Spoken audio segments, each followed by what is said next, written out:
Hello and welcome to Political Insider with Mario Toneguzzi on YYC Business. Joining me today is Duane Bratt, who is a political science professor at Mount Royal University in Calgary. Thanks for joining us today. Good afternoon, Mario. Well, let's talk politics. And boy, it's been an interesting year already, and more to come. Let's start with the Alberta scene. And Jason Kenney, Premier Jason Kenney, and his performance in the last few months. What do you think is happening with his popularity these days? So I think last week we saw a sea change in the behavior towards COVID by the Kenney government. His TV address last Tuesday evening at supper hour, I think the measures that were put in place, I think, were appropriate. The banning of patios, sending the elementary kids back to school, greater enforcement, but it was probably about a month late. And who knows what complications or adverse effects and people getting sick and dying because of that month-long delay. Because Alberta is the epicenter. It is the worst caseload in the on the continent. And that's very worrisome. And then Wednesday morning, he announced, though, some positive news about the vaccination.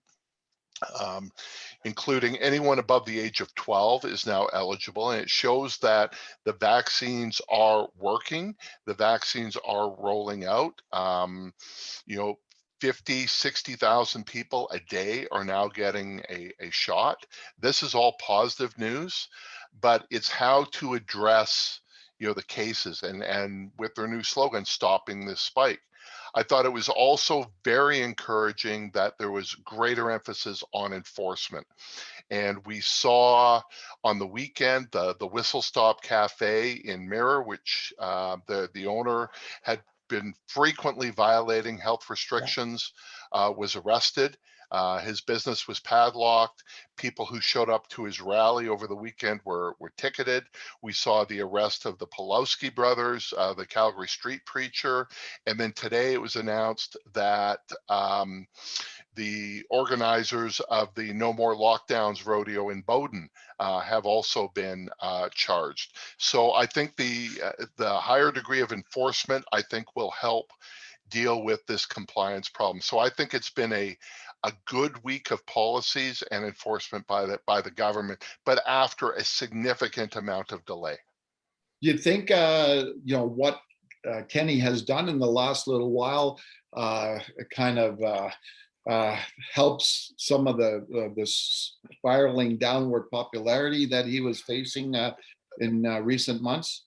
Oh, I think so. I mean, the only thing that's going to improve his popularity, because quite frankly, if there was an election today, the NDP would win, and the NDP would win handily.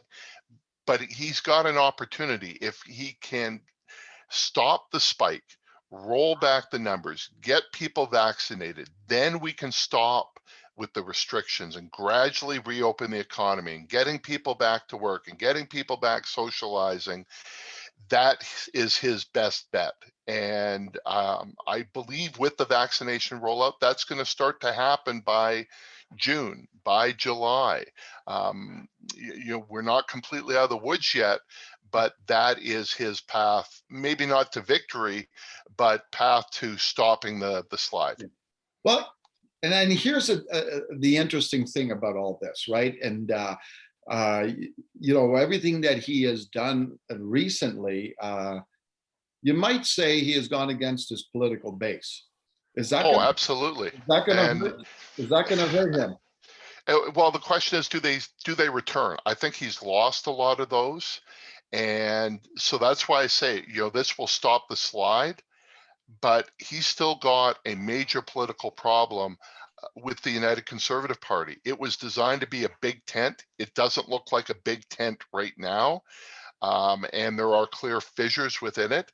And while we may be out of the pandemic in a couple months, memories of this year and a half, I think, are going to remain. And so if you are a social conservative, can you get over the fact that ministers were arrested and churches were padlocked? You know, if you were opposed to these restrictions province-wide, can you live with businesses being padlocked? I don't think you can. Likewise, for those who believe that these measures came too late, can you forget not being able to visit your mother at her funeral? Can you not forget about your friends or grandparents who may have died, businesses that may have been lost? Yeah. This will be the number one election issue in 2023. It's still too early to talk about how that's going to play itself out, but COVID will be the big issue. Well, there's been just the last question I have on the provincial side of things. There's been a lot of talk about leadership reviews and stuff like that. And man, am I reading too much into it that I see Brian Jean being quite vocal and public recently? Yeah, no, I don't think that's a coincidence, because if Kenney was deposed, and I mean, there's a chance of that, and that is remarkable when you think that 2 years ago he won this massive majority government. He created this party, and yet there is clear rumblings about his leadership. So if he was removed, could you have someone who is a cabinet minister who is tied to Kenney? That might be very difficult. So then you start looking outside of the government, and who's there? Brian Jean. Brian Jean's well liked within the party. Brian Jean's well liked outside of the party. Brian Jean was the Wild Rose leader. Brian Jean ran for the UCP leadership, lost to Jason Kenney. And the fact that he keeps intervening in subtle and sometimes not so subtle ways, I think he's keeping his options open. Oh, interesting. Let's talk local politics. Calgary and the race. It's become a lot more interesting over the last couple days, and not in a good way. So what are your thoughts on right now? I know we're a long way off. October is a long way away and lots of things can happen. But do you think it's a two-horse race between? Right now, it's a two-horse race between Jyoti Gondik and Jeremy Farkas, and it's a situation of someone on the more progressive element and someone who's clearly a conservative. Nenshi stepping down creates this openness. He has said he's not supporting anybody, he's not endorsing anybody, but his campaign team is working for Jyoti Gondik. Yeah. So, well, it's pretty obvious, right? Considering the conflict and confrontational politics that he's had with Farkas as well. Exactly, right? Yeah, there are a potential couple wild cards. One is Jeff Davison.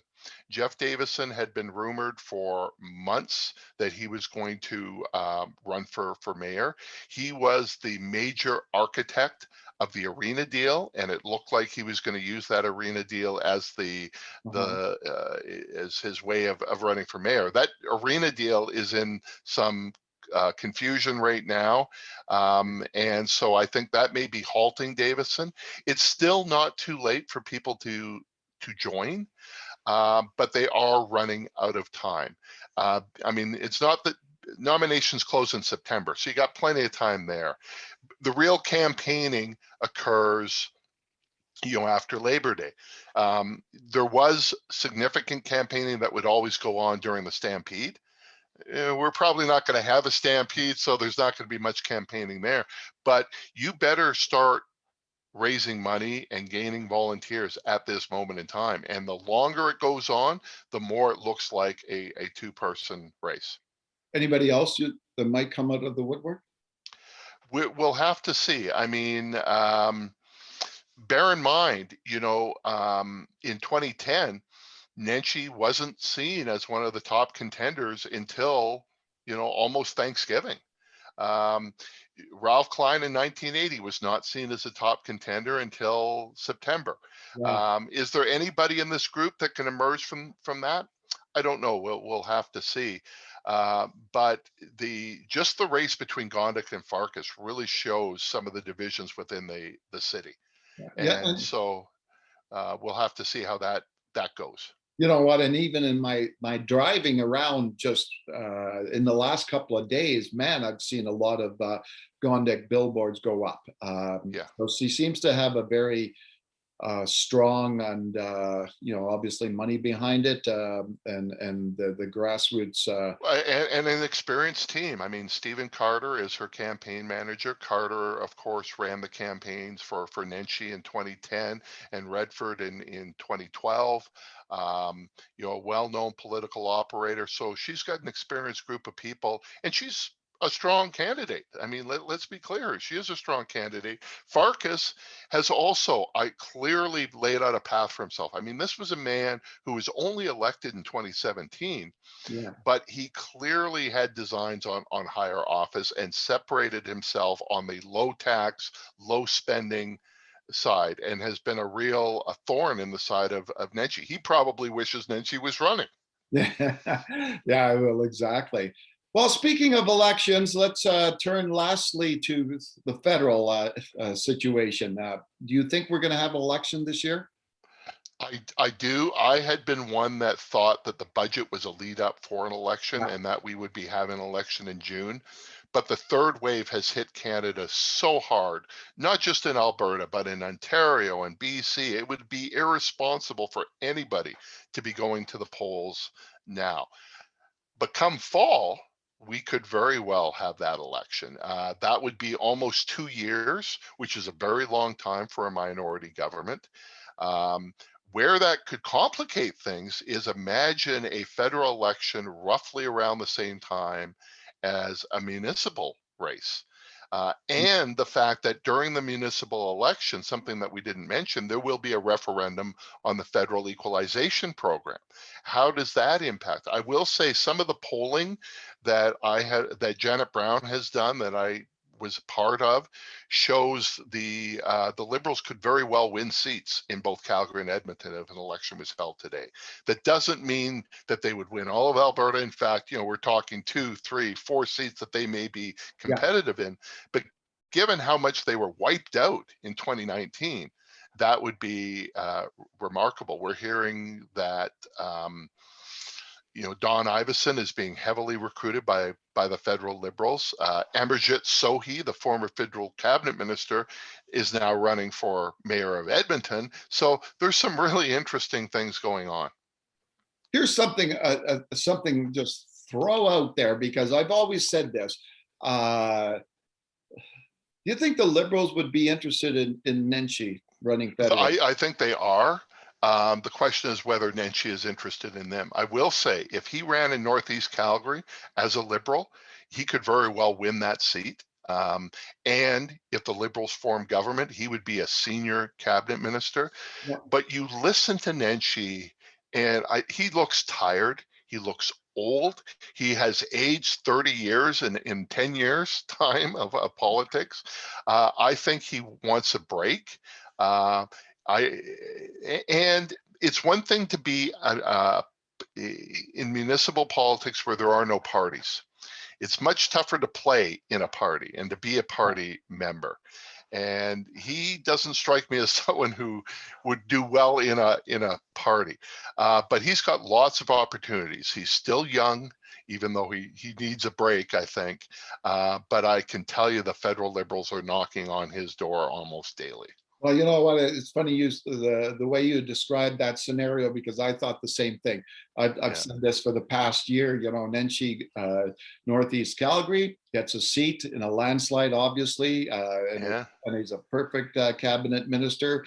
For a number of reasons, diversity for one, and obviously the fact of being in Alberta and Calgary, and who the heck knows, a couple of years from now, right?